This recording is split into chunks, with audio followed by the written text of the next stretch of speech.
मेरे प्यारे देशवासियों, मैं आप सभी को स्वतंत्रता दिवस की हार्दिक शुभकामनाएं देती हूँ। सभी देशवासी 78वें स्वतंत्रता दिवस का उत्सव मनाने की तैयारी कर रहे हैं। ये देखकर मुझे बहुत खुशी हो रही है। स्वाधीनता दिवस के अवसर पर लहराते हुए तिरंगे को देखना, चाहे वो लाल किले पर हो, राज्यों की राजधानियों में हो या हमारे आसपास हो, हमारे हृदय को उत्साह से भर देता है। ये उत्सव 140 करोड़ से अधिक देशवासियों के साथ अपने इस महान देश का हिस्सा होने की हमारी खुशी को अभिव्यक्त करता है। जिस तरह हम अपने परिवार के साथ विभिन्न त्यौहार मनाते हैं, उसी तरह हम अपने स्वतंत्रता दिवस और गणतंत्र दिवस को भी अपने उस परिवार के साथ मनाते हैं जिसके सदस्य हमारे सभी देशवासी हैं। 15 अगस्त के दिन देश विदेश में सभी भारतीय ध्वजारोहण समारोह में भाग लेते हैं, देशभक्ति के गीत गाते हैं और मिठाइयाँ बांटते हैं। बच्चे सांस्कृतिक कार्यक्रम में भाग लेते हैं। जब हम बच्चों को अपने महान राष्ट्र तथा भारतीय होने के गौरव के बारे में बातें करते हुए सुनते हैं, तो उनके उद्गारों में हमें महान स्वतंत्रता सेनानियों की भावनाओं की प्रतिध्वनि सुनाई देती है। हमें ये अनुभव होता है कि हम उस परंपरा का हिस्सा है जो स्वाधीनता सेनानियों के सपनों और उन भावी पीढ़ियों की आकांक्षाओं को एक कड़ी में पिरोते हैं, जो आने वाली वर्षों में हमारे राष्ट्र को अपना संपूर्ण गौरव पुनः प्राप्त करते हुए देखेंगे।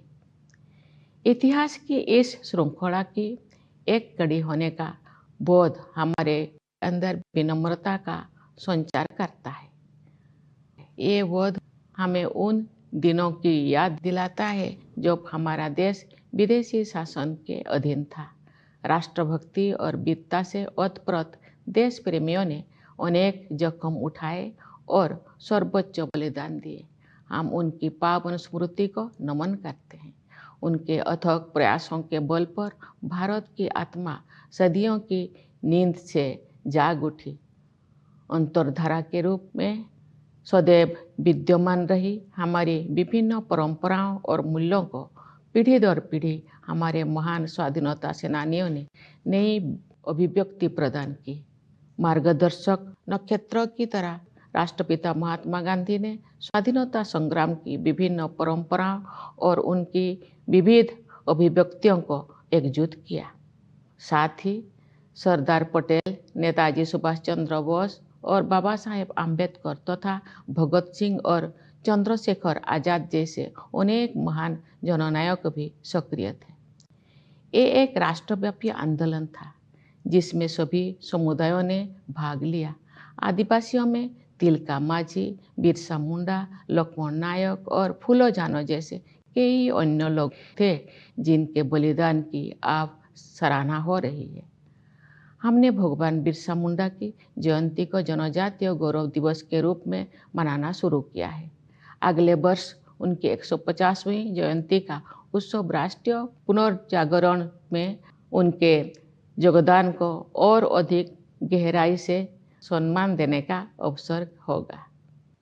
मेरे प्यारे देशवासियों, आज 14 अगस्त को हमारे देश विभाजन विभीषिका स्मृति दिवस मना रहा है। ये विभाजन की भयावहता को याद करने का दिन है। जब हमारे महान राष्ट्रों का विभाजन हुआ तो लाखों लोगों को मजबूरन पलायन करना पड़ा। लाखों लोगों को अपनी जान गंवानी पड़ी। स्वतंत्रता दिवस मनाने से एक दिन पहले हम उस अभूतपूर्व मानवीय त्रासदी को याद करते हैं और उन परिवारों के साथ एकजुट होकर खड़े होते हैं जो छिन्न भिन्न कर दिए गए थे। हम अपने संविधान की 75वीं वर्षगांठ मना रहे हैं। हमारी नवस्वाधीन राष्ट्र की यात्रा में गंभीर बाधाएं आई है। न्याय, समानता, स्वतंत्रता और बंधुता के संवैधानिक आदर्शों पर दृढ़ रहते हुए हम इस अभियान के साथ आगे बढ़ रहे हैं कि भारत विश्व पटल पर अपना गौरवशाली स्थान पुनः प्राप्त करे। इस वर्ष हमारे देश में आम चुनाव हुए। कुल मतदाताओं की संख्या लगभग 97 करोड़ थी, जो एक ऐतिहासिक कीर्तिमान है। मानव समुदाय इतिहास की सबसे बड़ी चुनाव प्रक्रिया का साक्षी बने। इस तरह के विशाल आयोजन के सुचारू और त्रुटि रहित संचालन के लिए भारत का निर्वाचन आयोग बधाई के योग्य है। मैं उन सभी कर्मचारियों और सुरक्षा कर्मियों का आभार व्यक्त करती हूँ जिन्होंने भीषण गर्मी का सामना करते हुए मतदाताओं की मदद की। इतनी बड़ी संख्या में लोगों द्वारा मताधिकार का प्रयोग करना वस्तुतः लोकतंत्र की विचारधारा का प्रबल समर्थन है। भारत द्वारा सफलतापूर्वक चुनाव आयोजित करने से पूरे विश्व में लोकतांत्रिक शक्तियों को ताकत मिलती है। मेरे प्यारे देशवासियों, वर्ष 2021 से वर्ष 2024 के बीच 8% की औसत वार्षिक वृद्धि दर हासिल करके भारत सबसे तेज गति से बढ़ने वाली बड़ी अर्थव्यवस्थाओं में शामिल है। इससे न केवल देशवासियों के हाथों में अधिक पैसा आया है, बल्कि गरीबी रेखा से नीचे रहने वाले लोगों की संख्या में भी भारी कमी आई है।